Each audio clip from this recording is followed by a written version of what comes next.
चलिए जानते हैं आज की देश की मुख्य खबरें सिर्फ 5 मिनट में। अगर अभी तक आप लोगों ने चैनल को सब्सक्राइब नहीं किया तो सब्सक्राइब कर लीजिए। लोकसभा में आज महिला आरक्षण बिल पर 7 घंटे बहस। सदन में चर्चा के बाद पीएम मोदी भी भाषण दे सकते हैं।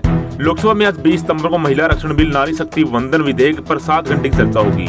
इस बहस सुबह 11 बजे से शाम 6 बजे तक चलेगी। सोमवार 19 सितंबर को ये बिल सदन के पटल पर रखा गया है।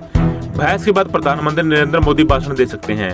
बिल में कहा गया कि महिलाओं के लिए ये रिविजनल 15 साल की अवधि तक रहेगा। इसके बाद संसद चाहे तो इसकी अवधि बढ़ा सकते हैं। बिल में लोकसभा विधानसभाओं में महिलाओं के लिए 33% रिजर्वेशन।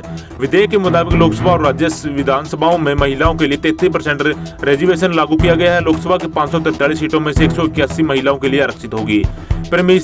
परिसीमन के बाद हुआ है लागू बिल। नए विधेयक में सबसे बड़ा पेंच यह है कि यह डेलिमिटेशन यानी परिसीमन के बाद यह लागू होगा।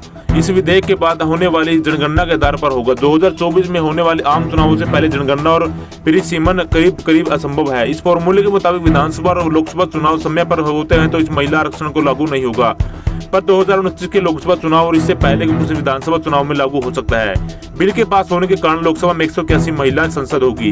कानूनी मंत्री अर्जुन राम मेघवाल ने कहा कि ऐतिहासिक बिल जाने पर जा रहा है। अभी लोकसभा में 82 महिला सांसद है। इस बिल के होने पास 181 महिला सांसद हो जाएंगी। यह आरक्षण सीधे सीधे चुने जाने वाले जनप्रतिनिधियों के लिए लागू होगा, यानी हर राज्य और राज्यों की विधान परिषदों पर लागू होगा।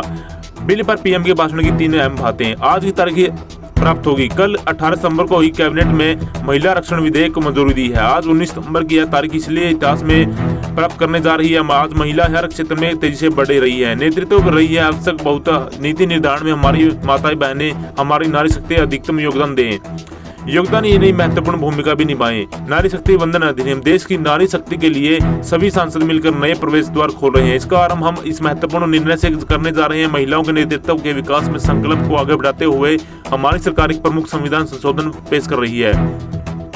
इसका उद्देश्य लोकसभा और विधानसभा में महिलाओं की भागीदारी को विस्तार देना है। नारी शक्ति वंदन अधिनियम के माध्यम से हमारा लोकतंत्र और मजबूत होगा। बिल पर काफी चर्चा वाद विवाद हुए। पूरे कई सालों से महिला आरक्षण के संबंध में बहुत चर्चा हुई है, काफी विवाद हुआ। महिला आरक्षण को लेकर संसद से पहले कुछ प्रयास हुए हैं।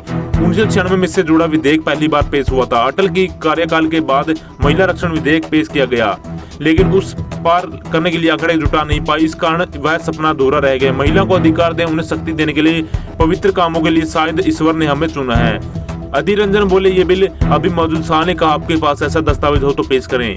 कांग्रेस नेता अधीर रंजन चौधरी के बयान पर हंगामा। उन्होंने कहा कि मनमोहन सिंह के कार्यकाल के दौरान ये बिल लाया गया था। यह बिल अभी मौजूद है। इस पर गृह मंत्री अमित शाह ने कहा कि नया बिल लाया है। आप एक्चुअली गलत हैं। मेरे पास स्पष्ट जानकारी है कि पुराना बिल खत्म हो गया। अधीर रंजन के पास अपनी बात के समर्थन में डॉक्यूमेंट में सदन में रखे।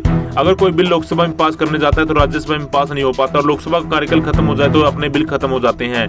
इसके बाद विपक्षी सांसदों ने बिल की कॉपी को लेकर हंगामा किया। इसका कहना था कि उन्हें बिल की कॉपी नहीं मिली। सरकार का कहना था कि बिल को अपलोड कर दिया जाए। कांग्रेस का बिल बिना शर्त समर्थन। राहुल गांधी ने कहा कि अब राजनीति में ऊपर उठे, हर महिला आरक्षण बिल पर बिना शर्त के समर्थन करें। सांसद के स्पेशल सोशल दिन पहले पीएम मोदी के बाद कांग्रेस सांसद और रंजन चौधरी लोकसभा में बोले थे तो कांग्रेस की पूर्व सरकार के कामों को गिनाने में इस दौरान सोनिया ने उन्हें टोका, महिला आरक्षण पर बोलने का कहा।